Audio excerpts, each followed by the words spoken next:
Board here in Village Board. I see a couple of county legislators, and I'd like to welcome Marcus Molinaro, our Dutchess County Executive. He's going to give us an overview of the state of the county, and there'll be an opportunity for some questions and I think some back and forth. So Absolutely. Thanks for coming, Marcus. Thank you. Thanks for having me. And I want to acknowledge to the supervisor, what's nice is when you work with people with whom from time to time you may not always agree, we have, over the course of the few years we've served together, been able to do that in an agreeable fashion, and I appreciate that because sometimes the priorities of the county don't always align with the priorities of the town, and I appreciate that. And we've had some frank conversations, but always good ones, and ultimately it's been a very good relationship, and I appreciate you saying that. Thank you. Thank you. So I'm happy to be here. I'm just a couple minutes late, which means I'm really on time.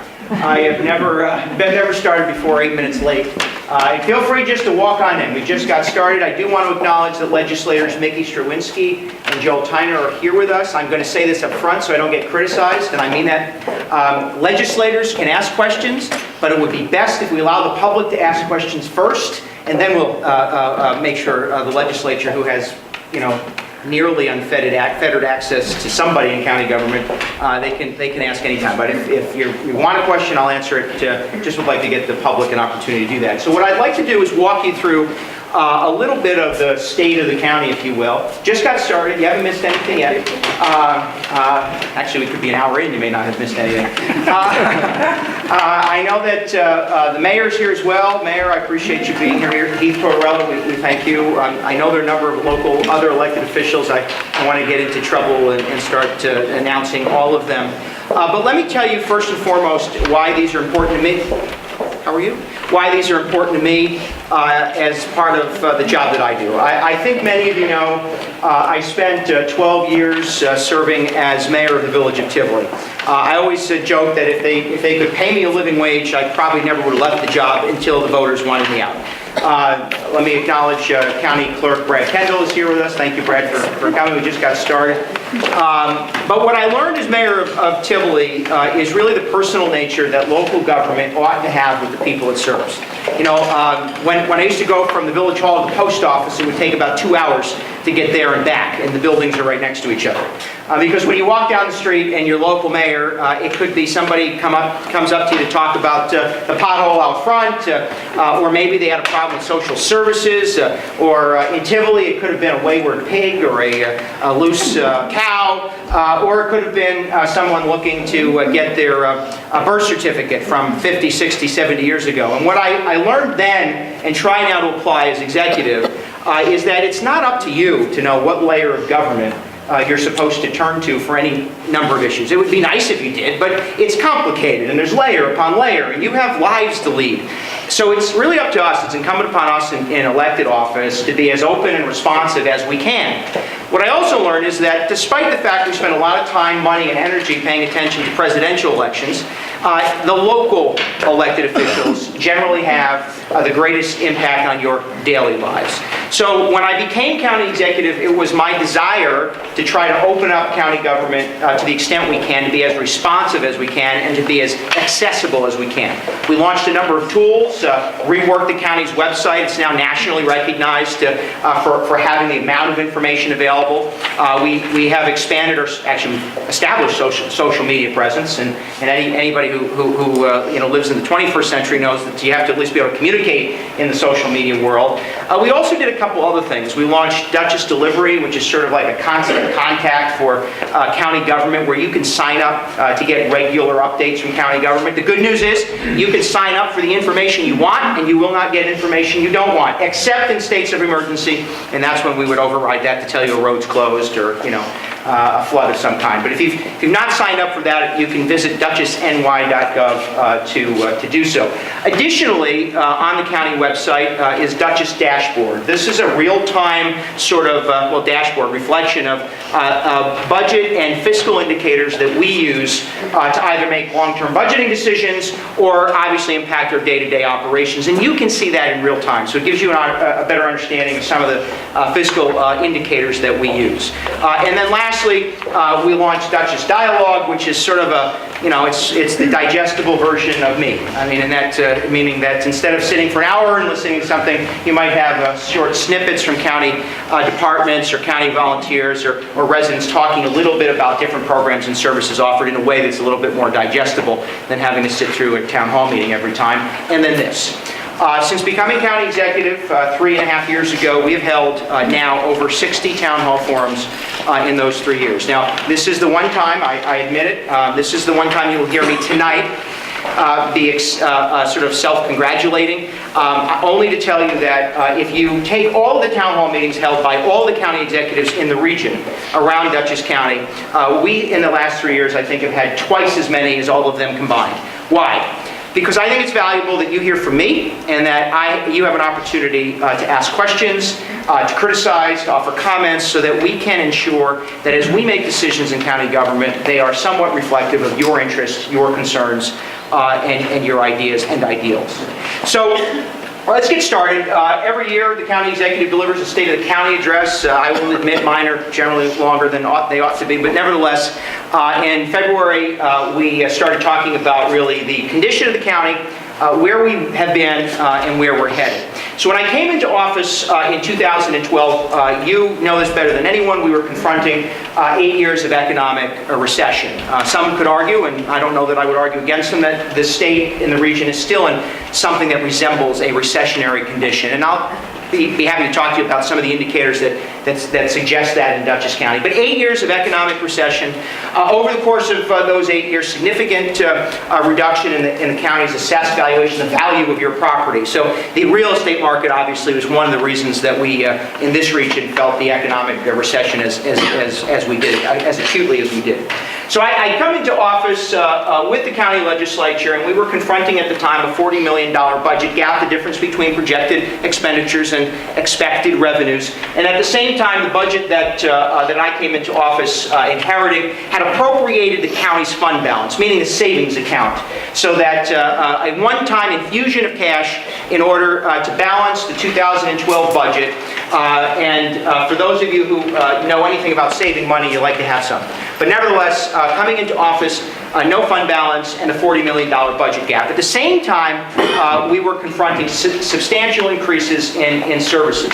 60% increase in social service caseload, a 70% increase in mental health caseload. Why are these indicators important? Well, first, these are the areas in government, especially local government in New York, where when you're in an economic difficulty or you have economic struggles, you tend to turn to the Department of Social Services, the Department of Mental Health, to provide some assistance. And in this state, we have a very progressive social service program. So, and I'm not going to debate any of that with you tonight. That's the policy of the state of New York. Those are services that are provided, and Dutchess County saw substantial increases in these areas. And the other reason that these indicators are important is because these are mandated. These are services that in other states, the state government provides. But in New York, we're required at the county level to provide these services, and at the same time, we don't get the reflective aid necessary to pay for these services. So, substantial increase in caseload and demand for service, a substantial reduction in assessed valuation and the economic condition of the county, $40 million budget gap, and no fund balance. It was at that moment that I decided that I had two choices, either to go to work or to resign. I chose to work with the county legislature and go to work. We'll get to the next one. So what did we do? We confronted this head-on. We looked at some long-standing issues. Be happy to talk about some of them tonight with you if they're on your mind. We did some of the big things to address the budget gap, and we did some small things. Big things. We consolidated county departments. Several county departments, independent of one another, consolidated into fewer. I think we started, when I came into office, we had 13, 14 county departments. We're down to 10 now, and we're in the process of merging the Departments of Health and Mental Health into an integrated service delivery. And actually, I mentioned that Denise George from Northern Dutchess Hospital, but from HealthQuest, is a part of our selection team or search team to find a commissioner to run the new Department of Behavioral and Community Health. So we were consolidating county departments, big things. At the same time, we reduced the county's workforce, the size of the workforce. We did it through a workforce reduction incentive, 112 positions eliminated from county government through a workforce incentive, and of those 112, and I say this all the time, only 3 layoffs, and this is when I pause. For the 3 people that were laid off, it was the worst decision we ever made. But 112 positions with with only 3 layoffs is significant. And I will tell you that now all 3 have communicated with me and are relatively okay. 2 are one's in South Carolina, one's in Florida. They were happy and they didn't have any issues. One, I admit, we had a rough patch, but nevertheless, he is happily employed and doing quite well, and I've been communicating with him ever since. I say that because it's an important distinction, and while there's some politicians that celebrate the elimination of jobs, there are people who depend on these jobs. And whether we need them or not in government, there ought to be a way to minimize the impact. But 112 jobs, we are now the smallest county workforce in 32 years. There's no county in New York that gets to say that. 32 years ago, we had about the same number of employees as we do today. Try that one out. The only thing, 32 years ago, the only thing bigger were the size of our cars, I think. My mother had a station wagon, quite large. Anyway, that said, we did the big things. We also did some of the small things, little things. And for those of you who have heard this before, I apologize. But since the establishment of county government and the county charter and the county executive's position, it is the responsibility of the executive to sign every original contract the county enters into. So how many is that, Joel? I've said it 7 times in your presence. Tonight is that many. 1,200 contracts. 1,200 individual contracts. That includes every foster care contract, every vendor we do business with, and since the establishment of the charter, the county executive was required to sign 5 original copies of all 1,200 contracts. Do you know why? Haven't found a group of people that knows the answer. It is exactly the answer I got when I asked the county government. Why do we do this? And you know what the answer was? It's the way we've always done it. And that is the poison that we use all the time. If somebody says that's the way we've always done it, that triggers our attention to pay attention to that. So we said, how about 2 original contracts? One for us, one for the vendor. And then we can do this thing called scanning, and we can make a digital copy of the contract. So we did that. My wrist is very grateful, but more importantly, $80,000 in savings because of it. Big things, little things, and we use these examples just as a sort of give you the context and also to tell you we do appreciate the fact that every decision we make is an expense of your money. So if we can be more efficient, we try to do that. So we did the big things, we did the small things, and we're starting to see a turnaround. Now again, when I came into office, this county saw a bond rating downgrade, which means like for you and my credit report tanked, and it was going to cost us more money to borrow. So through the changes we made internally, making county government more effective, more efficient, last year Standard & Poor's upgraded our bond rating to AA+.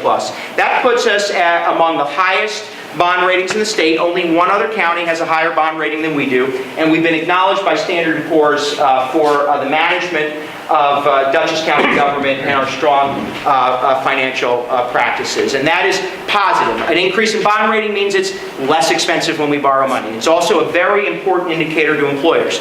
Large employers will not move to a region or a community if they think your fiscal condition is weak, and they look at 2 things in your fiscal condition: bond rating and fund balance. Do you have the ability to weather the storm?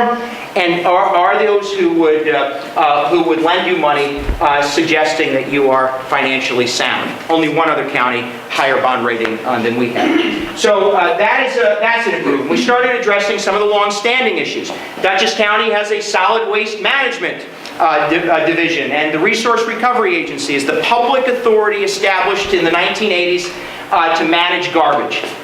I can tell you that I had absolutely no desire when I ran for county executive to talk about garbage. In fact, I think that there's far too much garbage in politics. But that said, this has been one area that we were focused on very early on. When I came into office, you and I, as taxpayers, subsidized the Resource Recovery Agency at nearly $4 million. That means $4 million of your money went to this public authority, which is supposed to function as a business, to offset their losses. Well, after instituting a solid waste management plan, some business practices, and really asking the question, why do you do it this way? And when they said it's because of the way we always do it, we said, well, then you've got to change it. I mean, insurance policies needed to be addressed. There were dozens upon dozens of very small and large issues that we wanted to confront, and we really pressured them. They're an independent authority. However, when the legislature confirms their appointment, it seems to us that we could put a little pressure on them to get a better outcome. So what happened? 2015, the 2015 budget includes no taxpayer subsidy of solid waste management. That is the first time we've had that since 1995. That's important because, again, long-standing problems like this, the Dutchess County Airport, we were very close to finalizing an agreement with a private vendor, which we believe will significantly reduce, if not eliminate, the county taxpayer subsidy of the airport. Dutchess Stadium breaks even now, which is good for us. So little by little, looking at those long-standing issues and trying to confront them. The county jail, you may have questions about. All, again, I'm happy to answer those, but again, all trying to confront these long-standing challenges so we can shore up our fiscal condition. Go ahead. And this, the 2015 budget, adopted by the county legislature late last year, starts to show the progress and really the enhancement and improvement of where we are. So the 2015 county budget provides the largest tax levy reduction in 14 years. At the same time, as I mentioned, we maintain the smallest workforce in 32 years. This is the first budget in a decade that doesn't cut core county services. This sustains mental health. It sustains social services. It sustains public works. So for us, that's an indication that the economy is starting to shift a little bit, but at the same time, we've been able to slow the contraction, in this case, ultimately eliminate the eliminations of local county services. Because of the consolidations that we put into place and the changes in the way government functions, because of the tax levy being reduced, Dutchess County star taxpayers, so if you have the star rebate on your property tax, you will qualify for a rebate check paid for by the state of New York in October. This is where I pause and say that I have a better idea about how to get your money into your pockets, and that's by them not taking it to begin with. But nevertheless, the state of New York said to counties, villages, towns, school districts, if you stay under the tax cap, if you consolidate your governments, we will provide your taxpayers a rebate check. When you take the rebate check and the tax levy cut, it equates to about 2% of your local property tax bill. So about what 2% would be on your property tax bill is what the levy reduction plus the rebate check equals. And there aren't that many counties in the state that can point to a levy reduction. And of course, every time we can give a dollar back, we do, and if we need the dollar, we explain it. And believe me, I spent most of last year explaining it. At the same time, the 2015 budget now begins for us a much more aggressive effort to invest in infrastructure. We have aging infrastructure throughout the Northeast in America, but in New York, if I told you the number of bridges that are flagged, the number of roadways that need to be repaired, you'd be astonished. Every town, highway superintendent, village public works knows that these are huge challenges. And we begin this year with a substantial investment in infrastructure, about $26 million in total investment in highway, bridge, and road repair. In fact, we're going to the legislature to appropriate more dollars thanks to funding that the states put out to help us with pothole repair. You may notice that after the winter there's been some pothole issues. At the same time, an aggressive business attraction, enhancement of our tourism promotion, and our agricultural development programs. Why? We can't cut our way out of the economic condition. We do have to grow. And what we've been doing is working with municipalities to identify what they want to be. What do you want to be when you grow up? You want to be exactly the way you are? Fine. You want growth in manufacturing? Great. If you define what your economic development plan is, and we are creating the infrastructure to help you as local communities, because that's who makes the decisions for economic development, land use. We're trying to help promote. Dutchess County has 2.5 million square feet vacant of commercial and industrial space, principally, and most of it is principally former IBM. And we have a problem. IBM buildings were built for IBM. So making them something other than IBM is a huge challenge. So we have gone through the process of identifying the square footage. We know the conditions of the square footage. We know the infrastructure that exists. and we're able to, and we conducted a repurposing plan, so anyone who looks at these properties will know what was there, what is there, and what can be there. An aggressive business attraction campaign. We've expanded our tourism promotion efforts, all to grow the economy. Certainly northern and eastern Dutchess rely significantly on tourism and agriculture. Tourism represents about a $500 million industry in Dutchess County. It's a $500 million in visitor spending annually. For every dollar a visitor spends, and those are direct expenses, for every $1 a tourist spends, it has about a $7 ripple effect, and most of that stays local.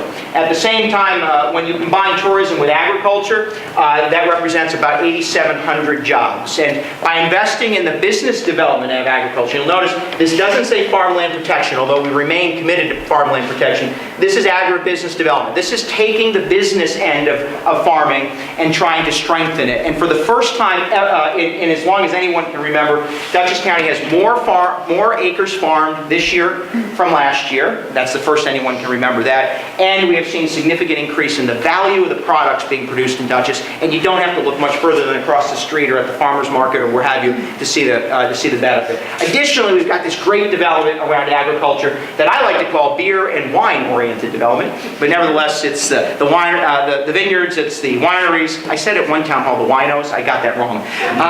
The wineries, the vineyards, the brew pubs, the hops farms, all growing, and they bring with them a population that is generally a little bit more mobile, generally a little more affluent, and generally a little younger. In particular, millennials follow this kind of development. So again, our focus to try to grow the kind of businesses that we and others say we want. Now, we do all of this in this context. Everyone who knows, who've been part of this, knows that this is my favorite slide. I think we have dollar bills. I want to make sure I have my dollar bill. They didn't give me my dollar bill. Supervisor, can I borrow your dollar bill? For those of you who get tired of this, I know that there are a number of you who have seen this before, but we did all of this in the context of what I refer to as a 70-30 world. Now, this could be any percent in most counties across the state. It could be 60 to 70. Some counties are 80 to 90% mandated. What does that mean? That means 70% of Dutchess County's budget is dictated by Albany or Washington. 70% of our finances, 70% of our programs, 70% of our services, we have no control over. They are dictated to us by Albany. We are the only state in America that requires the most progressive of programming. And again, that's not a debatable argument. I'm just saying that we have a very substantial state government that is forced down onto among the most regressive taxes, property taxes. So this is the world we live in. This is your dollar bill. I think you all have one of these. I hope you go home with them. It's my favorite handout because it does display for you the world that we live in. So for every dollar we tax, every dollar we collect in taxation, and I know you don't give it to us willingly, 70 cents goes to pay for Albany and Washington mandates. And by the way, the Washington mandates are really Washington mandating the state to do something, and then the state mandates it onto us. 70 cents of every dollar we tax and collect goes to pay for those mandates. It totals about $300 million in gross expenditures for the county. So then, where are the other 30 cents? And this is why I think this handout is important. 30 cents on the dollar goes to those things Albany says are optional. You know, the optional services like snow removal and 911 services. And I'm not kidding, those are optional services. And what's important, I think, to note is that in the case of 911, for instance, now we happen to think this is a pretty critical service we provide. We do it in a very consolidated and integrated way. We provide 911 service for 2 cents on the dollar. If you look at the dollar bill, you'll see that snow removal and road repair is 6 cents on the dollar.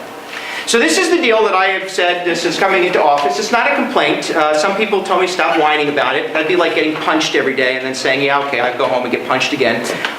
We say this because of two things. Number one, if you're not paying the bill, if you're not responsible for the services and programs that you want, if you're not responsible to pay for your lunch, do you care how much you spend?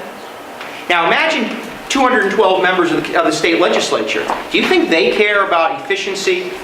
That they care about the effectiveness? Most of them vote and go home. And I was there. I know the way it works. There's not a desire to dive into these programs because we're not paying for them. The state of New York isn't paying for them. You and I are at the local level. My granddad used to have a saying, and I'm sure you've all heard it, and probably some of you have shared it. Don't tell me what your priorities are, show me where you spend your money. Well, if New York thinks these are valuable and important programs, like Medicaid at $50 million a year for Dutchess County, it's about $45 million now. If these are valuable and important programs, pay for them. So number one, it's a question of priority for us. And really, if these are critical, you should pay for them. The other is, and the reason why this is a concern, is because there is no desire to root out waste, fraud, and abuse. Now here's an example. Medicaid costs the state of New York, Medicaid costs for the state of New York statewide, cost more than California and Texas, California and Florida combined, and we have half as many consumers. So I don't necessarily think that we at the local level should have a very involved debate about the value or or necessarily the merits of Medicaid. There are people who need social service assistance. I am the recipient. I am the product of a mother who was the recipient of food stamps. I thought I was the luckiest kid in the world. I got free lunch at Beacon Elementary School. Everyone else had to pay. It wasn't until I was a little bit older that I realized it's subsidized lunching. They have a value. We don't have to have that debate. But when you're paying twice as much and have half as many people in the program, there's got to be a little bit of fraud. There's got to be a little bit of waste. And there has to be issues of efficiency. Maybe they should ask, why do we do it that way? So if you're not paying the bill, you don't necessarily care about those things. So the cost continues to grow on us. The other is, we have 30 cents.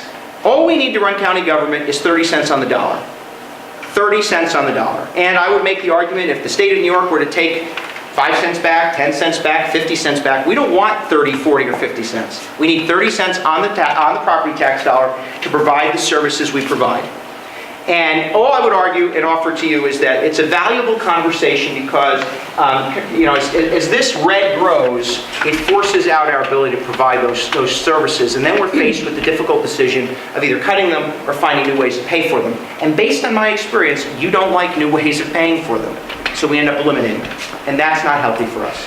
So join us. On the back of this card, it's a great card. On the back of the card are phone numbers. They include our state legislators. So there's Republicans and Democrats, senators and assembly members, and me. My numbers are at the very bottom. We don't hide from you. If you have a question or concern, you can call that number as well, and we're right there for you. So we do all of this in this world. We set off in 2015. Let me ramble through these quickly, and then I'll stop talking. So we've identified certain areas that we're focused on in 2015. Emergency response is high on our, as I mentioned, 911, but emergency response high on our priority list. We're working with municipalities and local responders to enhance our training and emergency preparedness. In fact, we've been doing community readiness programs across the county where we're coming into communities, helping to train volunteers, helping to train volunteers to train volunteers, and helping local elected officials to be prepared for emergencies. When I became county executive, it's the first time ever, every emergency we have of countywide significance, we have several status reports every day with the municipal leaders. So on Thanksgiving, when we had that power outage and that ice storm last November, at 9 o'clock in the morning, about 8:30 in the morning, I was on the phone with some others, and many of you were on the phone, talking about where we were in response to that storm, pulling together those issues that were confronting us, and we did that throughout the day. We do this because it's necessary to have all 20 towns, 8 villages, and 2 cities working together in case of emergency. Now, so we're trying to strengthen that. I mentioned a $26 million investment in infrastructure. Happy to talk about that. One project that I think you know is waiting, for those of you living in Rhinebeck, you know that there is a infrastructure project that was proposed on a county road off of River Road, right? Heard about that, yeah. You've heard about it. The town of Rhinebeck asked us to look at the intersection. We're looking at the intersection. No one is cutting any trees down or doing any work until we've proposed a plan. We'll be presenting that plan to the town board, and then we'll work with the town board to determine if it's in the best interest to proceed. Anyone who suggests otherwise, I would just offer to you, give us enough time to actually propose something before we necessarily post it. I mention that because it might be on your brains to ask. At the same time, we are confronting our inmate population. Happy to talk about that. And what I believe is the only response, and that is a comprehensive response to criminal justice through ultimately the construction of a Justice and Transition Center. So this is the area of emergency response and criminal justice. We are also focused on other areas in county government, including, but not limited to, economic development. As I said, when I came into office, we established an aggressive economic development strategy. The 4 R's, if you will. We have a point of contact, Ron Hicks, serves as Deputy Commissioner for Economic Development. We're working to make sure that permitting processes move a bit more quickly through the county system, the county departments, targeted business retention and expansion, working with our chambers of commerce. 70% of new jobs are created by existing businesses. So we're going to invest in job growth. The highest return on investment, on the lowest investment, is by helping existing businesses. And strengthening those medium and small, medium-sized businesses across the county is important to us. You don't read the front page of a newspaper when the local dry cleaner closes, but you do when IBM blinks. There is the same impact. There is someone who's losing their job. There's someone whose business is closing. There's assessed valuation that's leaving. We want to give and are giving the same priority to those small businesses struggling as we would the large ones looking perhaps to move elsewhere. Additionally, we're focused on growing Main Street. We know that the next wave of development really around the country will be around city and village centers, and we have a lot of work to do in that regard. So we launched a Main Street Revitalization Grant with Central Hudson, Fortis, and we're also working on an aggressive waterfront redevelopment plan in the city of Poughkeepsie. I mentioned these two as well. And then lastly, I recognize, and this I think harkens back to both my days in village government, but also the concept that it's nice to talk about policy, but in the end, we're a community. And there are families that live here that demand and expect services from us. There are residents who need assistance. And there are those who rely on county government. So we're focused on the area of community and family services. In particular, an aggressive response to mental hygiene services. Several years ago, we launched our 24/7, we launched a crisis intervention team. It was not 24/7. This year, we're expanding it 24 hours a day, 7 days a week in partnership with the Mid-Hudson Regional Hospital, formerly St. Francis. We have a very aggressive response to substance abuse. There are far too many young people in particular who are addicted to using both prescription and illegal drugs, all resulting in great, certainly harm to themselves, health concerns, and sadly, far too many people turning ultimately either hurting or sadly committing suicide. Additionally, we are working with family services and others in the domestic violence world to expand our sexual assault response team. It's a limited effort, but in 2015 we're expanding our SART in particular to address issues of rape and violence on college campuses. And sadly, if you've read the news, you know that there was a recent incident at a college campus in Dutchess County. The SART that we're funding through county commitment with family services is meant not only to provide prevention measures, but also to be there to assist victims in ensuring that they have the full weight of the criminal justice system and support system behind them. And then lastly, an initiative we call Think Differently, and this is where I'll end. It's always nice to talk in Northern Dutchess because most of you know me, and I know most of you. I very proudly tell everyone that will listen to me that I am the father of two wonderful children. Jack is going to turn 6 on May the 12th. He plays soccer and gets into things and breaks things. But he's an amazing little kid. I also have an 11-year-old little girl, Abigail. And Abigail was born on the autism spectrum.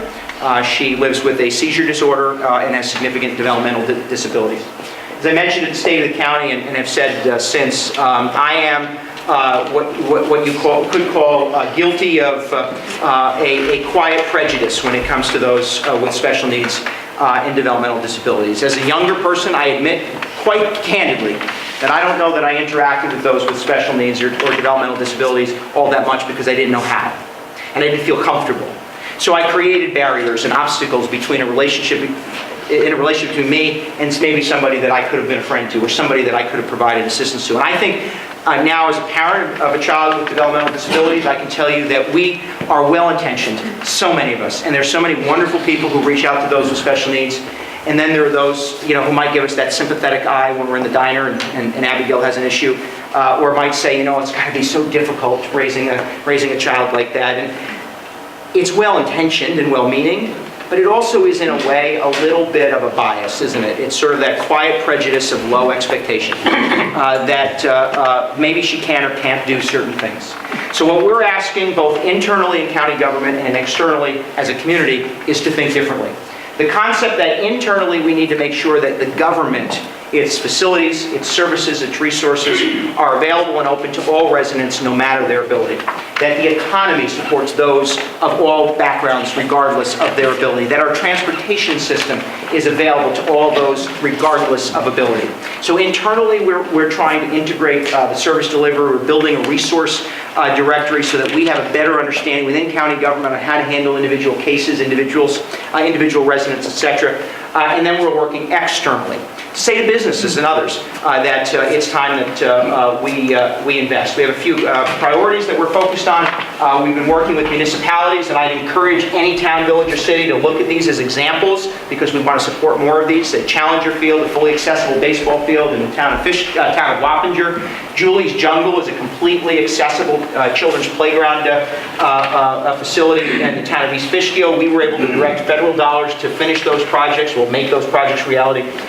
We are hosting this year our Special Needs Picnic. This is an opportunity for families of those with individuals living with disabilities to interact with other families and other service providers in sort of a non-threatening setting where we can exchange ideas and make connections for service delivery.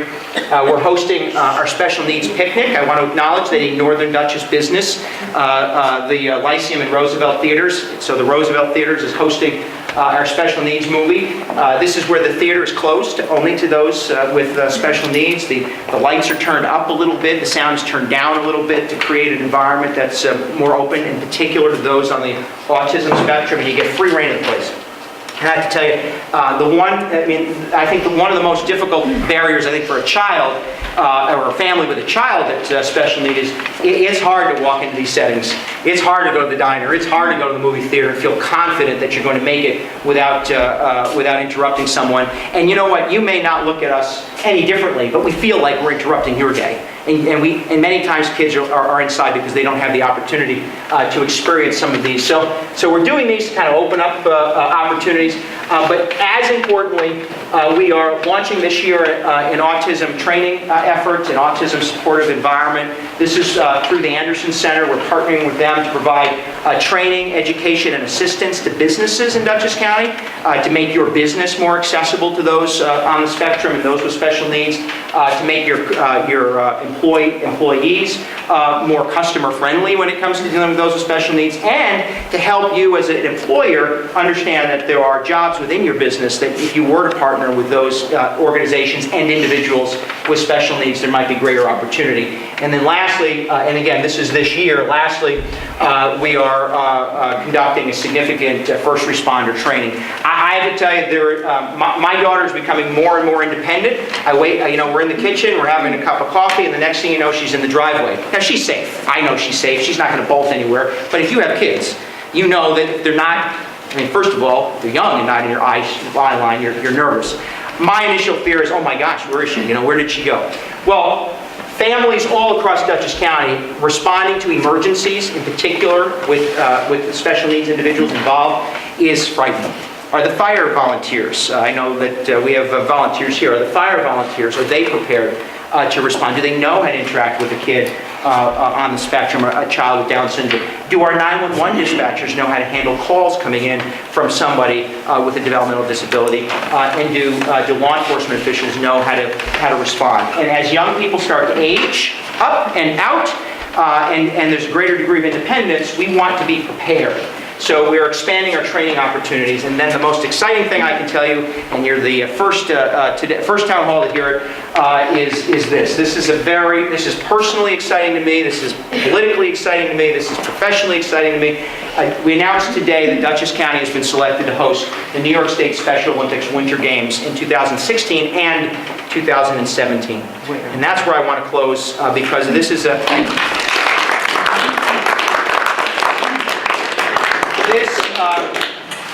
This is an opportunity to highlight the athleticism, the capacity, the abilities of great athletes, and we've met them. And we put on, I have to tell you, we made this a single priority. We wanted to host these games. And if I have it my way and I'm around a little bit longer, I hope we'll eventually host the summer games. But we made this a priority for two reasons. One, there is tourism, economic, athletic benefit from this. There'll be thousands of people coming into Dutchess County. They'll spend their money here. They'll visit here. They'll see the great assets of Dutchess County. But the second, and more important than that, is that this is an opportunity not to celebrate just the athletes, but to tear down walls and to open doors and to shine light on the fact that every individual deserves respect. And that this is our chance to really observe these competitors and think to ourselves, how do we make life better for those living within our community with special needs? And how do we inspire those kids, like Abigail and others, that they can achieve what they want to achieve if only we didn't have that soft and quiet prejudice of low expectation. That if we encourage them, and we encourage ourselves to think differently, we can achieve greater success. And this is a great opportunity for us not only to celebrate athletic competition, but really to think and act and be different when it comes to those living with special needs. So with that, I'm done with my formal conversation with you, and I would be more than happy to answer any questions, address any concerns, or dance a bit if that's what you'd like. But I thank you for taking some time tonight.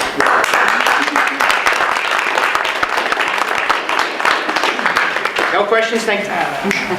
Councilman. Where will the Special Olympics be? Good question. So Dutchess, the Mid-Hudson Civic Center will be the opening and closing ceremonies.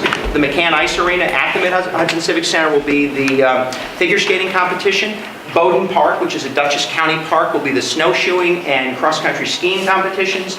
And then Stewart International Airport will be the ice hockey competition. And then Holiday Mountain in Sullivan County will be the downhill skiing. We're thankful for Orange and Sullivan's participation, and Dutchess will act as the hub of the entire competition. What are the dates? It's February of 16 and February 17, and I don't know the date. What is it, February 19th? Julia, thank you. 19th through the 21st of February. The Grand and Civic Center will host Olympic Village for the special. Very good, very good. Other questions? Yes.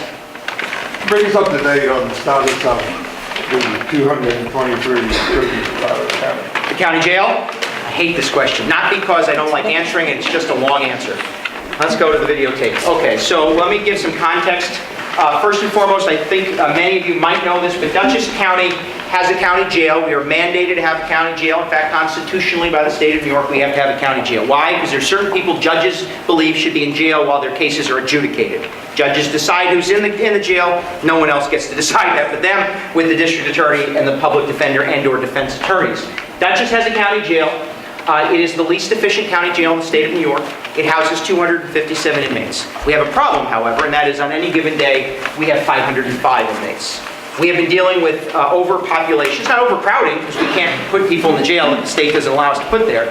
So we have 250 people on any given day that we have housed out across the state of New York at a cost of not less than $8 million. If we continue down this path, the trajectory is that this number will hit 10 million in the next several years. Now, so we have to confront this. There's no way around it. You have to confront this. There are ways to do that. So we have a short-term response and a long-term response. The short-term response is that we had to get the state of New York to agree to a short-term response. The state of New York says, build a jail. We're tired of waiting for you to build a jail. All the inmates housed out of county jails in the state of New York, 1/3 came from Dutchess County. So that means every single day we have to get authority from 250 plus inmates in other county jails across the state. Generally it's Albany, Rensselaer, Orange, and Ulster counties at about $100 to $125 a day, and we have to drive them back and forth. Now, some of the counties are kind enough to drive them back to us, but we have to drive them back and forth. It's logistically paralyzing. It slows the criminal justice process. So we said to the state, we're not building a big jail until and unless we know what the outcome's going to be. And by the way, that was not an easy fight to make, because their opinion is you just take the current jail and you build more, and you build more, and you build more. Now, our answer was we want a comprehensive review, we want a comprehensive analysis, and we want a program and a response that gives us flexibility to deal with the population so that we don't end up like Ulster, where you build a jail so big that it costs you so much and you don't fill it. So and by the way, it doesn't change anything systemically. So we asked for a temporary solution. They said yes. We just have completed the installation of temporary housing units. They're on campus now. We are in the process of occupying those pods. This is a short-term solution. At the same time, by getting inmates back, there are systemic improvements that come along with this. I'll give you an example. We have inmates, about 6-8 months ago, we had inmates in Albany County. They were driven by Albany County, it was nice of them, down to the county court in Poughkeepsie. Mandated, by the way, county court has to be in Poughkeepsie. State constitution says in the county seat, that's where the court is. So they bring the inmates to the county court. And as you might know, of course, the docket was full. It was a busy day, and the judge didn't get to them, so we drove them back to Albany County, only to repeat the exact same exercise the very next day. Systemically, we think that there will be improvements because once everyone's on campus, we can speed the process up. And we think that that will bring our total number down a little bit. You're not going to cut it in half, but we'll see a slight reduction, we think, in daily population. At the same time, we're able to provide services. Guess which inmates Albany County wants? The good ones, meaning less risk, or the risky ones? Oh, okay. So we send those with less risk to other counties because they're not taking the high maintenance inmates. They're not. And there are those who are at risk to their safety and the safety of others. That's why a judge has decided some are in jail. So those that are most benefited by anti-recidivism programming support aren't getting it, because they're being shipped to other counties. At the same time, the most successful anti-recidivism program ever in the history of mankind is families. Strong family units, strong family interaction, and when you are in Albany, you are not getting that. So by bringing them back, bringing these human beings, these individuals who are Dutchess County residents, who are being adjudicated, many of them, back to Dutchess County, we improve the system, we provide services, and it gives us the ability to relieve some of what we call logistical paralysis. It's a nice term for everything's slowed down. And at the same time, by bringing them back for the short term, we will realize $1 million in annualized savings. We have a long-term solution. The long-term solution is much more complex, but is, in my opinion, exceptionally necessary. We believe that it's necessary to construct a new Justice and Transition Center. We believe that it's necessary to demolish much of what is the current county jail, which is inefficient, which is expensive, which is not the most humane, and does not provide the best outcomes, and build a facility that is more efficient, more effective, and better for both the inmates and the county.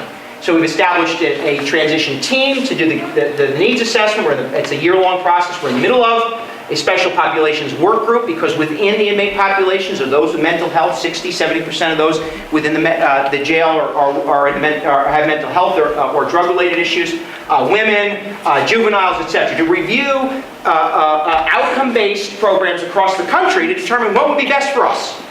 And then ultimately create, we believe, a better functioning jail.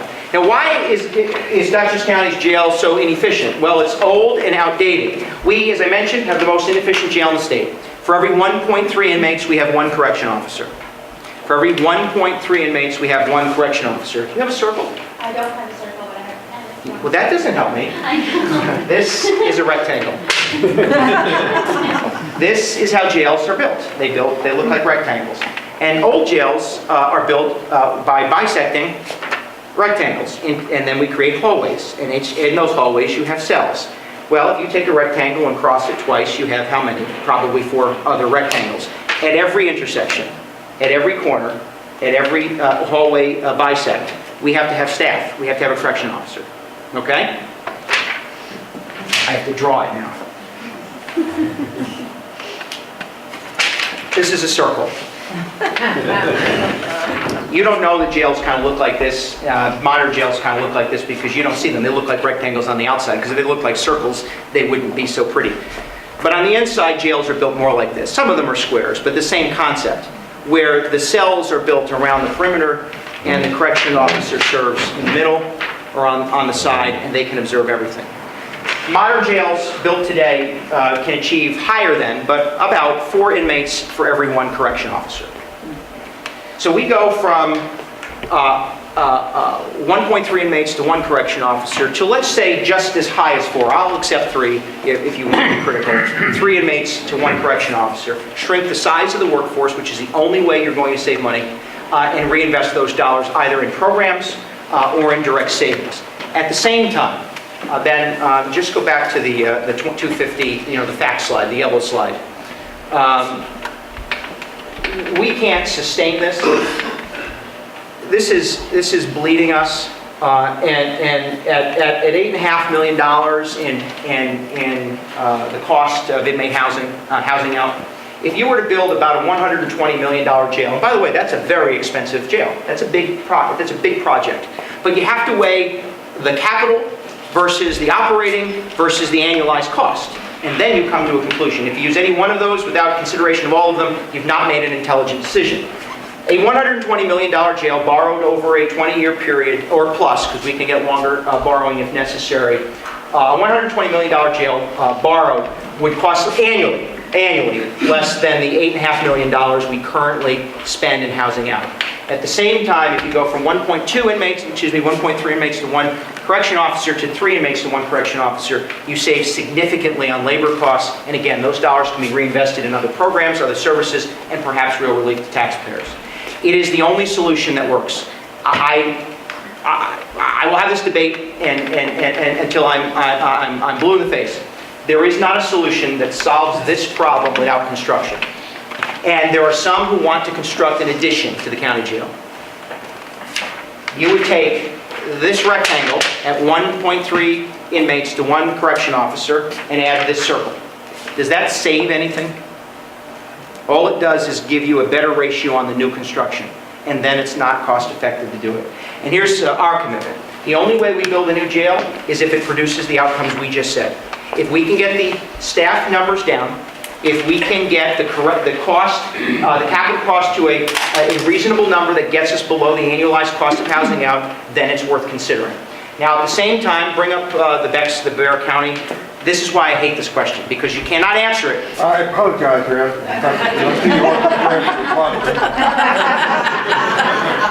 At the same time, we are launching crisis intervention training. You don't need to look any further than Baltimore to know why this is valuable. 2 weeks ago, I would have said you don't have to look any further than Staten Island or Ferguson. You do not need to look any further than Baltimore to know why this is important. Because the initial interaction between a law enforcement official and a potential alleged perpetrator, criminal, alleged, could be positive or deadly. So we want to use a model out of Bexar County, Texas, to train law enforcement, to train first responders, to train corrections officers, and to train 911 dispatchers to be prepared to deal with those with mental health and addiction problems, because the first contact is the most important. We will fund every municipality as a law enforcement agency, police department. We will pay 50% of your cost. So it's the training cost, meaning the trainers will come to Dutchess County, and when you send a trainer out, one of your police officers out, it costs you a little, it costs you a little bit in overtime. We will pay 50% of the overtime. The training, the cost of putting your person off the street, because we want in 24 months, I get this wrong all the time, in 24 months to have trained every law enforcement personnel on the ground.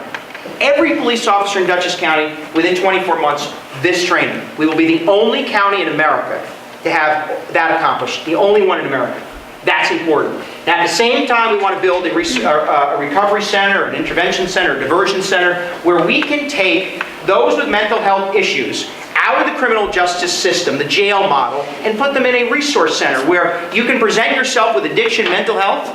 We will do an assessment and provide assistance. By the way, so you're not waiting in an emergency room or shipped to a jail. If you're picked up by a police officer, the officer can decide, instead of bringing you to the jail, you might bring them to this diversion center where we'll be able to provide services to assist them. Or the mobile crisis intervention team, when they confront a problem, or a school district, or a municipality where they know they have a particular issue or resident who may have a concern, we bring them there. Where we can conduct the appropriate analysis. We have an integrated response so we get people out of the system. And I tell you all of this because there is no little solution to this. You cannot piecemeal this. You can't build a few buildings over here and a house over there and a service. It has to be comprehensive. Otherwise, you don't attain the savings in order to spend the money. And all I will tell you, and I apologize to those who disagree with me, if they're telling you otherwise, they either don't understand the problem or don't care about the right solution. Now, we can debate the size of the rectangle and the circle. I'll have that conversation. We can talk about 3, 4 inmates to 1 correction officer, but you need a comprehensive response, and there's no county in the state of New York who has ever done it this way. And that's our commitment. And I will tell you, you will know where we're headed before November, so that you can make a decision on the outcome, okay? There was somebody over here at the hand. Tom, go ahead, and then I'll make the rounds again. Go ahead. Try shorter questions. I have no short answers. I was wondering if that $8 million would go to transportation to your jail, and then also if you are transporting, I know it takes two officers to transport one inmate. Yeah. So, I mean, I don't know if the numbers are, I mean, In 2014, it was 8.5 million. That included the amount we cut checks to other counties plus transportation. Now, some of the counties really got smart, as I mentioned. They said, we'll give you a day at $100, but we'll transport your people. Now, I have to tell you, we saw savings, but I found the whole thing disgusting. Because we would have counties calling us saying, I'll do it for $75, I'll do it for $125. Now, I know that it does sound comical, but at the same, these are human lives. These are human beings that other counties are saying, don't build a jail because you're funding us, you're paying us.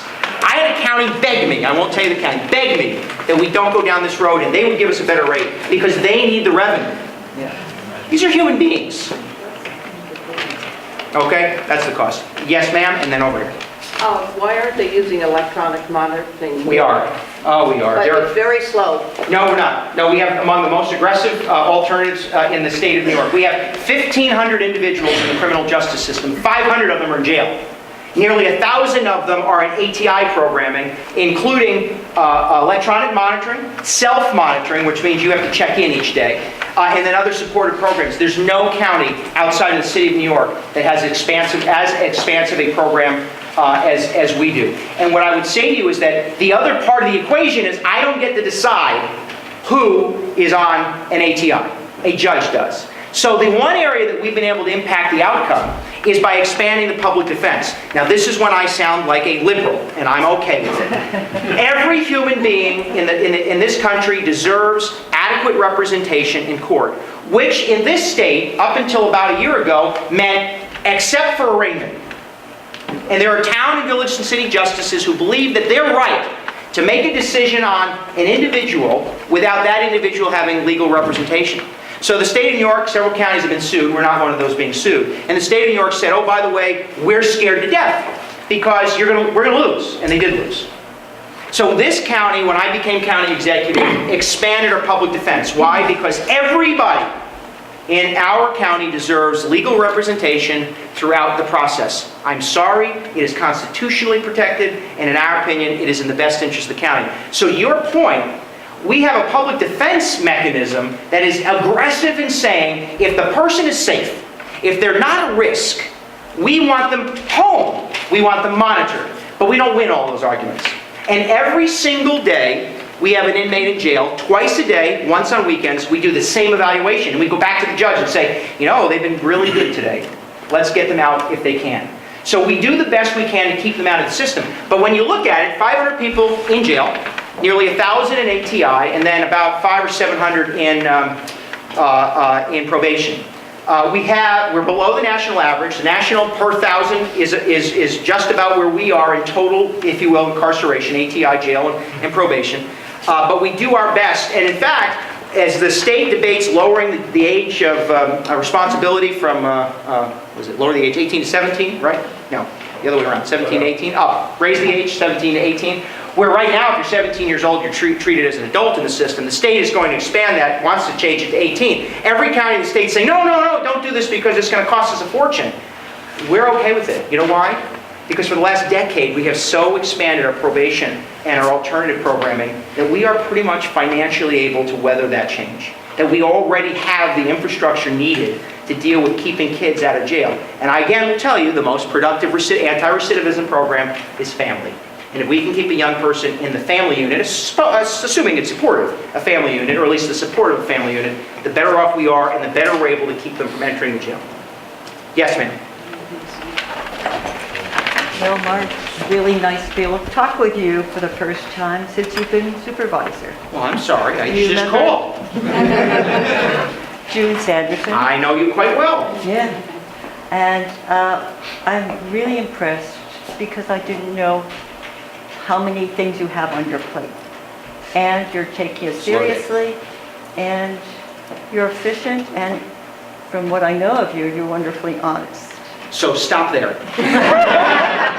Well, what I wanted to give you was, I'm a very busy person, trying to make a go of a mini business to take care of a handicapped husband, and I didn't know any of these things. Most of the things that I was aware of. I just thought I'd tell you the good things I was aware of. Number one, that you're trying not to ignore the jail, okay?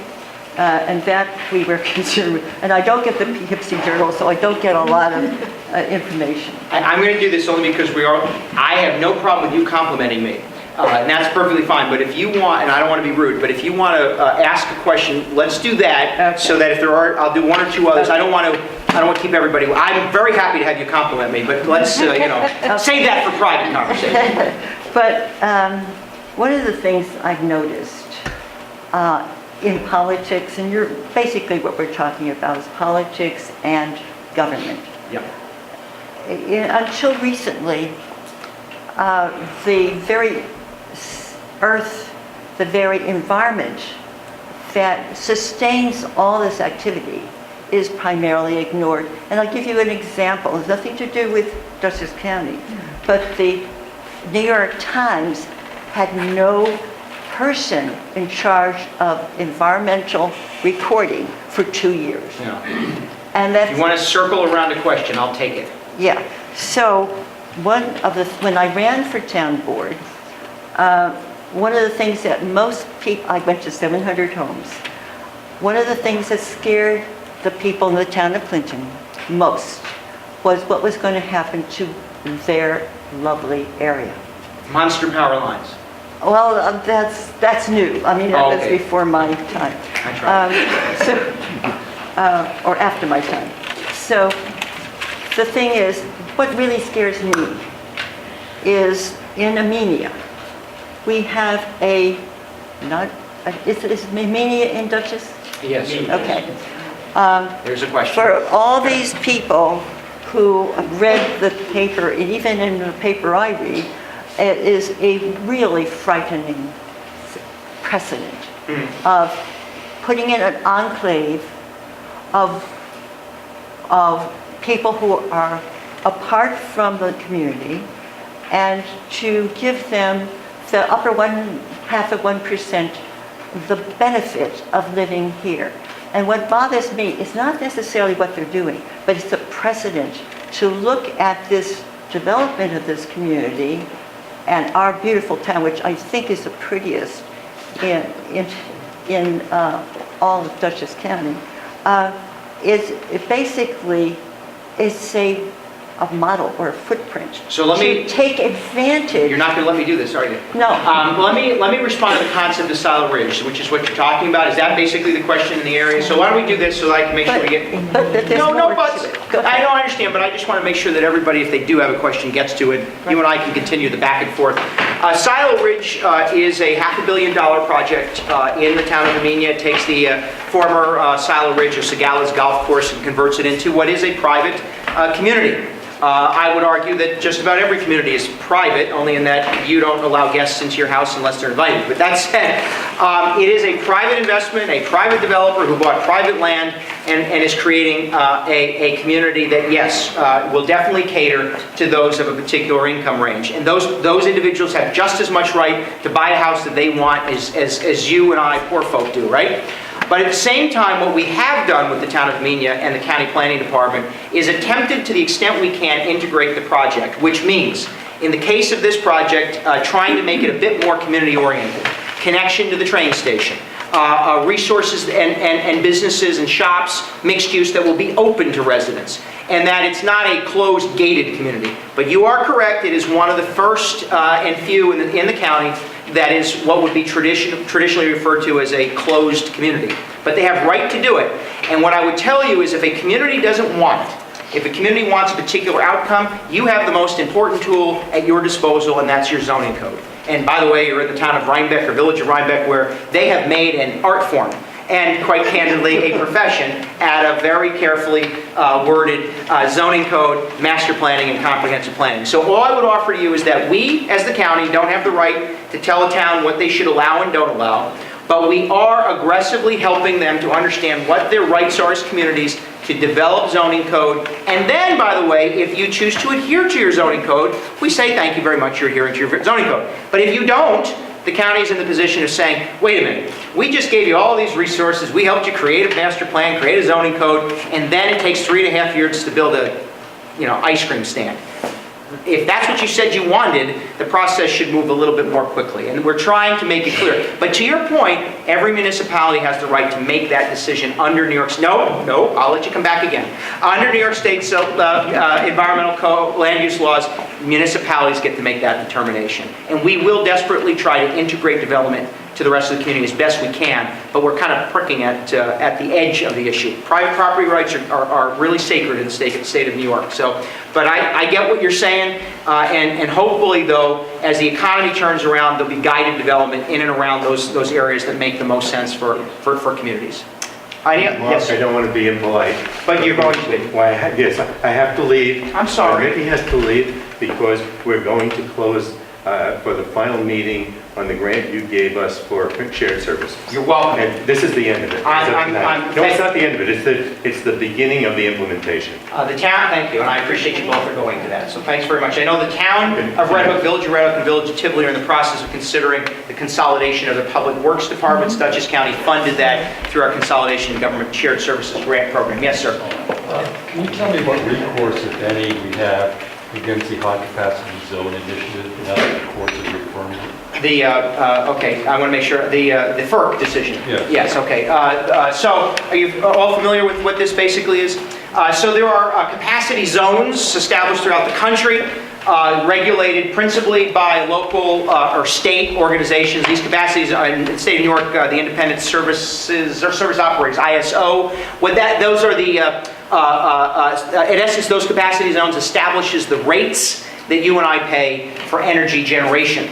And that energy generation is not Central Hudson. That energy generation is whoever creates the energy, and then that bill gets built into your energy bill, and then you pay Central Hudson or someone else for the transmission of that energy. Well, New York State was divided into a series of zones. Dutchess County and the lower Mid-Hudson Valley was in what we'll refer to as one of the upstate zones, which meant we paid one rate, here. And then downstate, meaning south of Westchester, was in a different rate zone of about here. A year and a half ago, so not last, what is this, 14? So August of 2000, I'm sorry? 15. So August of 2014, FERC made a decision. FERC is the Federal Energy Regulatory Commission, which establishes those zones and says, because New York City needs more energy, which they don't, but because New York City needs more energy, we're going to raise the rates in the lower Hudson Valley. It's about 18%. I'm told that I'm exaggerating, but based on what I know, it's about 18%. Raise the energy generation rate by 18% to incentivize the generation of electricity. Believe that one, right? So in essence, what we're ending up doing is we're paying more to the New York ISO so that they can give money to some energy generator to create more energy for who? New York City. 18% increase in rates. Now, what I would tell you is the recourse is only our federal representatives. And I say this knowing it's politically incorrect. I have spent every day of my adult life in public service. I am not at all ashamed of that. But I, in 20 years, have never seen an entity owned, operated, and managed by a government that is less responsive, less accessible, less open to public concern, and is able to make such a significant decision, absent and void any local consideration. Now, we took it as far as we could. Now, here's the thing. All these counties were impacted. Dutchess County was the only county to join the lawsuit against them. We were the only county to initiate the public response that we did. And based on what I know, I'm the only county executive who got on the phone with the chairwoman of FERC, who was a delightful but totally uninformed human being, who told me that she understood the financial and economic impact. I said, ma'am, if I could reach through this phone, I would probably, it'd be a very bad day for you. So we pushed it as far as we could. Congressman Gibson and Congressman Maloney attempted to withhold funding from FERC. The Senate didn't, the House passed that, the Senate didn't pass that. So what's our recourse right now? Advocacy is it. It's it. And the problem is that this is an egregious, in my opinion, it is an egregious attack with no guaranteed outcome. None. Not any guaranteed outcome. And then the science that it's based on, the data that it's based on is false. New York City isn't consuming a amount of energy at a growth rate that they claim. There are peaks that are higher than previous peaks. That's because there are more people like air conditioning in July. Maybe they could live a little bit without it. But in the city, there are higher peaks than in the past, but the generalized annual consumption is leveling off, which is why you don't need high-capacity lines in eastern Dutchess County in order to feed New York City, and you don't need more energy generation. You need smarter energy grids. You need smarter energy generation. So all I would say to you is that somebody's going home with a lot of money, and we're not getting anything in return. I would be almost less embarrassed and upset if at least we were getting what they said we were getting. We're not even getting that. We're getting shafted. So all I would argue to you is that there will be people running for Congress and senator, and you've got to make this an issue. Whether you are Republican or Democrat, you've got to say to whoever your candidate is, this is an issue. Because right now they're taking money out of our pockets with no outcome for it. And it's really, really awful. So right now, nothing. The hope is, of course, and we are starting to see some of it, energy rates did come down a little bit, fuel rates did come down a little bit, but they're going to continue to have spikes, peaks and valleys, and it only goes upward. So we're keeping the fight up. I mean, we continue to advocate, we continue to tell our representatives, but there's only so much we can do other than advocacy. There's one solution, go solar. Well, no, that alternative energy, absolutely. But I would tell you, I mean, in Dutchess County's case, we are building a solar array at the Dutchess County Airport. In partnership with NYSERDA. We didn't pick the contractor, the state of New York did. They establish who the contractor is. It's a Solar City, and then we're building the array at the airport. This will provide us more energy than the airport consumes. But I will tell you, unless it's subsidized, you don't build solar. I mean, most Americans, and certainly in the state of New York, very few will invest in solar energy unless it's highly subsidized, and the state of New York only has so many tools. We are launching energized and solarized Dutchess. Where's the green slide? The green slide's much nicer than this one. So we have the solar array at the airport. We're launching Solarize and Energize. These two programs, I give Joel credit, the Solarized Dutchess initiative. This is an effort where we're trying to provide, through the state of New York, loan access and subsidized funding for solar energy, along with trying to make sure that your zoning codes are open to solar energy. But again, I mean, it's a bigger issue than what Dutchess County confront. But solar only seems to work in America if it's highly subsidized by government. So you wake up one day and government's got a program, it makes it affordable, and then it doesn't. So we're trying our best to address it in that way. Let's do. Oh my goodness gracious. Last three questions. We're going to go. Come on now. Yeah, quick. This is an easy one. County Road 85. 2 sections unpaved for the last 30 years. 85 is which? Mill Road. Rock Mill Road. Okay, thank you. Linwood. Yes, okay. It's by Linwood. Yes, I don't have an answer. Yeah, well, could we get one? Yes? Mill Road, Rhinebeck, County Road 85. In all fairness, our highway superintendent is working with county DPW on this. Okay. The county's been very proactive in working with us on all county roads in the town. Okay. Slate Quarry, this is another Just problem. every time I ask, I get told it's not in the budget. There's an engineering issue. Okay. Well, I mean, everything's expensive, but I'll find out where it is on our project. Year. Well, maybe we like it. You like it that way? No. Okay. Before you go, though, give your contact information to Julia, and I'll get you an answer. 1, 2, yes? Downtown Poughkeepsie, Yes, ma'am. you have people coming, you see things that have been renovated, but overall, it is not a friendly community. It's not a pedestrian community. What is the problem? Leadership in the city of Poughkeepsie. I mean, I don't, whether it's Republican or Democrat, mayor or council, it's leadership in the city of Poughkeepsie. They are so focused on their turf that many of them argue with one another. And the county, I'll tell you, I agree with you 100%. It's a county seat. Poughkeepsie is and can be a great city again. It can be. I think development patterns moving forward, in particular young professionals, millennials want to live in and around a train station. We have provided resource and assistance, and it's always like, I mean, I hate to say this on camera, but there are moments where I think if they were on fire, they wouldn't accept a bucket of water from us. So that has to be confronted locally, and that's going to depend on a mayor and a council working together. Ben, can you pull up? Do you have the City of Poughkeepsie ones, the waterfront? Dutchess County has the ability to poke a little bit, and we are working with them to tie together a number of projects. Our priority as the county, because we're not the city, but our priority as the county is their waterfront. Why? Because this is probably the last of Dutchess County's Hudson River front that could be world class. And what I mean by that is not shiny object that people want to visit, although that would be nice, but something that is both an attraction for tourists, a destination for tourists, a residential community in and around a train station, and a catalyst for growth in the rest of the city. And there are a number of city projects that have been sitting on development shelves that we, Dutchess County, has been trying to tie together for the city, and we're prepared and have been doing that. But our focus has been here. Is there another slide? I don't remember. So our focus has been here with this overall development plan, focused again on the waterfront, and then tying together these other zones, the Walkway Gateway District, the waterfront plan, the center, the city center. So our goal is, with the governor's new initiative, this economic development initiative, we're going to be putting together a city-centric development plan. It's about $500 million we can apply for.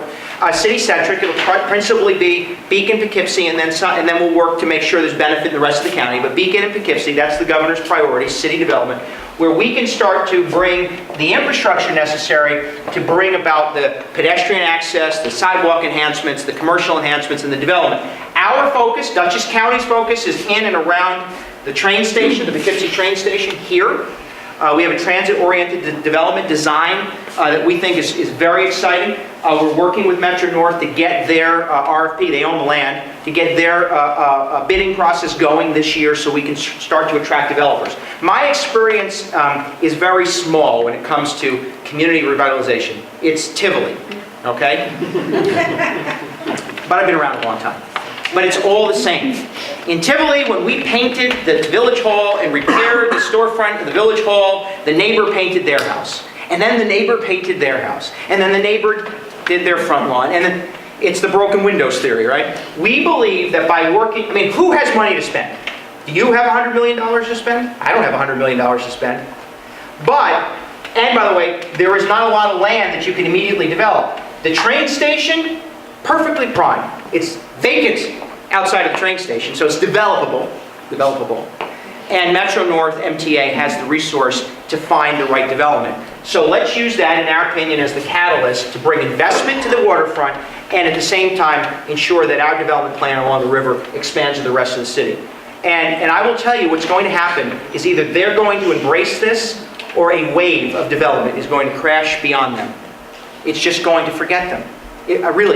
Unless the city is prepared, unless they have some catalyst to make the connections, unless they take the planning process, the planning assistance that we provided, Beacon is going to be there, right? Beacon already is. It's Beacon and Hudson and the city of Kingston. They're all seeing great, amazing investment. Why? Leadership. The willingness of an elected official to say to people, I know that you think I'm wrong, but you have to trust me. And when you're willing to risk that, I think the public starts to pay attention. And right now, very few are willing to risk that. But I'm telling you right now, all the things I've already talked about, but this is a major opportunity for us, and it will transform, I don't even say transform, it'll give Poughkeepsie its return to what it once was. A hub of development, a hub of commerce. Otherwise, we'll be talking about this 20 years from now. Yes, Sally, you, and that's it. 3 last questions, short ones. You're the last one, Joel, always. Yes, Mark, even before my question, just to support your comments in regard to the waterfront in Poughkeepsie, I've been on that committee for over 2 years, and you're right, it's the leadership. Poughkeepsie is not doing any of the planning. We try and draw them into the planning process, but it's everybody on the outside trying to improve the waterfront, because this will have an incredible impact not only for Dutchess County, but for the region. And the leadership has to change. The opportunities are amazing. There are incredible and extraordinary planning that has gone on in this area, and it can happen and it should happen. So my question is, having nothing to do with the city of Poughkeepsie, or maybe it does, I'm interested if you could highlight some of the creative initiatives that communities have taken in the county to take advantage of the grant money. Oh, good. that you've made. The shared services Yes. program. So the county launched 2 years ago a $2 million grant program, last year $1 million grant program, and I will present a budget before the end of this year, and I will suggest another $1 million. This is for government consolidation and shared services, and I thank you for mentioning that. First and foremost, I hate my answers, they're always too long. First and foremost, if you were to build government all over again in the state of New York, you would not create it the way it is today. You just wouldn't. I mean, there isn't anybody who would. So if you had to redo, if you were to start all over again, what might it look like? And that, in our opinion, in Dutchess County's opinion, is up to you. You should have the empowerment, the incentive, the support to make your government work the way you want it to work. So we put $1 million on the ground, if you will, through a competitive grant program. Now, some of the municipalities, not too happy about that. And you know what my answer is? Oh, well, that's where we disagreed. And I don't mean that disrespectfully. If you want government to change, you have to incentivize and pressure it. I mean, most of us don't want change at all. As long as it's going along okay, we're not facing any major issues, we like it. All I would tell you is that government is not efficient. It isn't.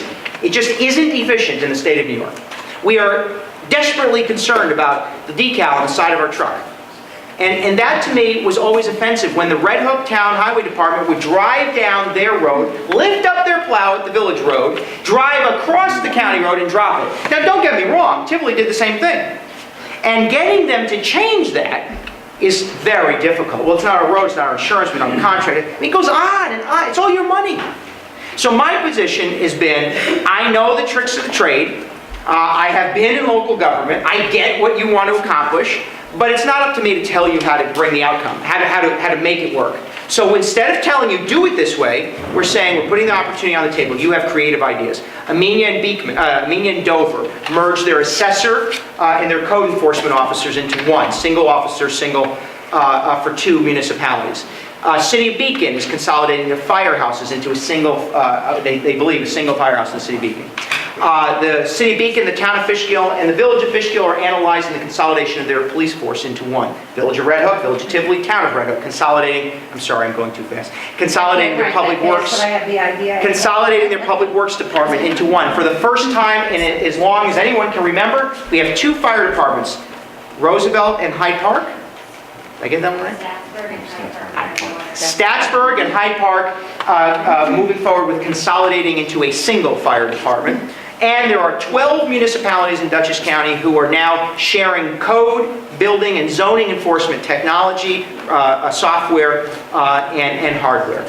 All of those meant to streamline the delivery of service. We also have had the town of Poughkeepsie is working with the Spackey-Kill School District where they share on snow removal, so each don't do it themselves. The county has made use of, municipalities are now building their fuel farms where they have gas for, gas pumps, where it's all the same technology, so no matter which the department, which community it is can make use of it, and you're billed independently. So those are the kinds of things we're seeing. There are communities that have village and town halls across the street from one another. Those are the kinds of things that could be looked at. There are library districts that have multiple buildings that could consolidate or at least share an administration. There are dozens upon dozens of water districts that all have their own billing departments, their own rates receivable, the rates billable, where they can all start to consolidate. We have $1 million on the table every year saying to municipalities, use it. We won't tell you how to use it, but use it. And we've been recognized in the state of New York. It's the only program of its kind in the state of New York. And I think that the outcome has been beneficial. And it's about empowering people to say to their local governments, can you do something? And the only thing I would tell you is that I always cringe when somebody says, well, we've done all we can in consolidation. I don't believe it. There was one, last, and then Joel. Your number. Thank you for your presentation and the opportunity. Just have a simple question. Is there any movement towards potentially banning plastic bags in the county the way certain cities and counties have in the country? I don't know. It's a legislative issue. It may be, I'm sure it's on Joel's agenda. It's an item that if the legislature were to consider, we would obviously consider it. I will tell you that when we make any decision that impacts businesses, we also ask businesses for their opinion as well. But it's a legislative matter. If they bring it up, we'll give it the appropriate consideration. I don't know, though. I'm sure Joel will tell us when he asks his question. To close. Thank you, sir. I'm all about banning the plastic bags. Been talking with Mickey Stravinsky, who just left for a while. Questions? And so we're coming up with a plan. So thank you for the shout out on Solarize and the New York State Energy Improvement Corporation and for working on that. I just wanted to ask, given the fact that, you've agreed that we're going to try to divert mentally ill people from being arrested and sent to jail. Yes. I sent the letter to you in January. You've acted on it.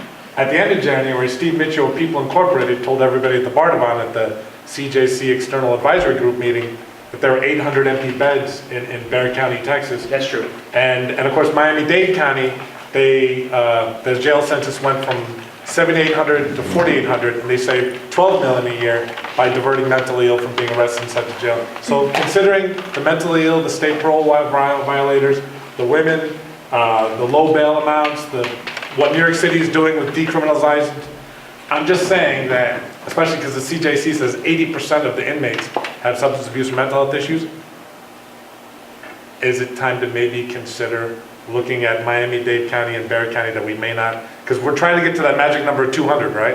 If we can get to that magic number of 200, then maybe we don't need to spend 120 million on it. I'll answer it from my opinion. We will never get to 200, not unless we are about half the population. We have 300,000 people live in Dutchess County, and on any given day, some of them commit crimes.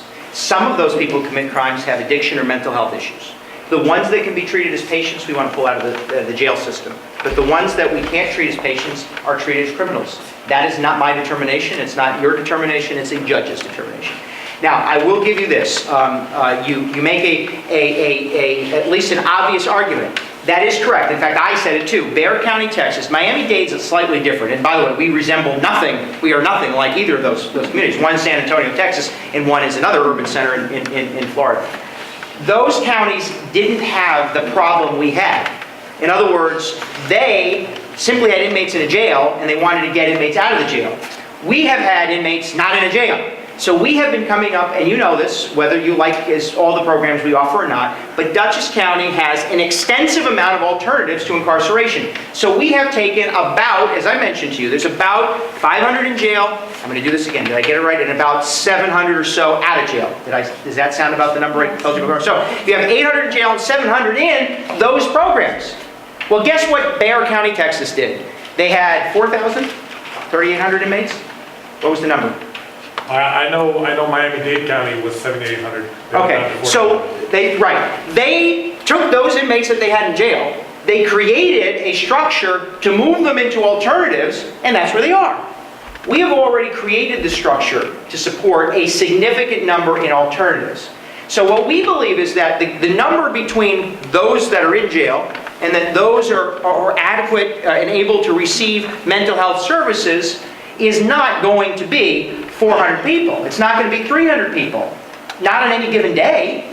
So our position is we want the most expansive diversion program possible, but we've already accomplished 2/3 of what Bexar County has accomplished, what Miami-Dade has accomplished. You can disagree with us, but our analysis says this. Our report says this. And the research and work of Steve Michio, who leads People Inc., experts in the field of mental hygiene and mental health services, believes this. That we're looking at a sliver of people who a judge will ultimately say don't need to be in a jail. And again, unless you're the judge, you don't get to say who's in the jail or not. So we're not going to get to 200. We're not, unless we shrink population. And then worse than that, if we have the current jail and do nothing with it, and we get down to 250 magically, which we're not going to, we still have 250 people in the least efficient jail in the state of New York, and someday there will be more. Maybe the next county executive is not as thoughtful as I am in this regard. Maybe 30 years from now our population is 500,000. If we don't prepare for providing services for those in the system today and those we project to be in the system tomorrow, we'll be having this conversation every year forever. And so I just would say to you, we disagree, Joel, but our disagreement is not based on a lack of concern for those who should be out of the system. You and I just don't agree on how people end up in the system. That in the end, I don't get to dictate who isn't in jail. But I will do everything in our power as a government to try to provide the resource and infrastructure to get those that a judge and others will allow out of a jail. We will not get below 500. We won't. We just won't. Next year alone, our population will increase. When I started, we were housing out 200. That's 3 years ago. Today, we're housing out 250. So with no access, no issue, no change, we still are seeing growth in the inmate population. And what I would also tell you is we did, and then I'll stop. We did a very extensive analysis on the risk of each of these inmates. You know what we found? The ones in the county jail, the individuals in the county jail are high risk. They are high risk. There's a good number that aren't.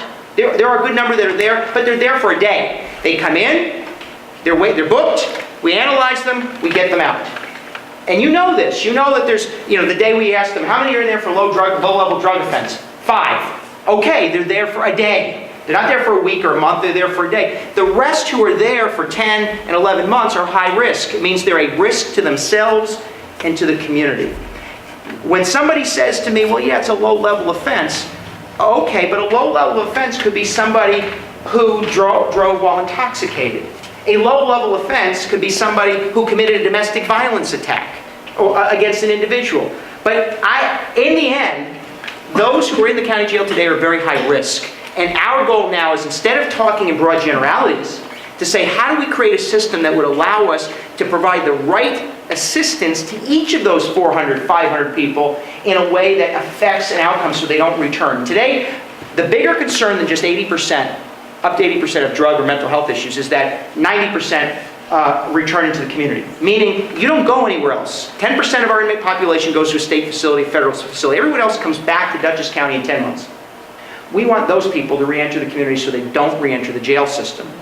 And again, you've got to respect the different branches of government that get to make that decision. And we'll do everything we can from our perspective to make the system more humane, more sensitive to the taxpayer, and produce an outcome. If you have any other questions, you can reach us at dutchessny.gov. You can call my office, or you can email me at mmolinaro@dutchessny.gov. I actually get my emails, and I'm happy to respond to them. I really appreciate you taking an hour and 35 minutes.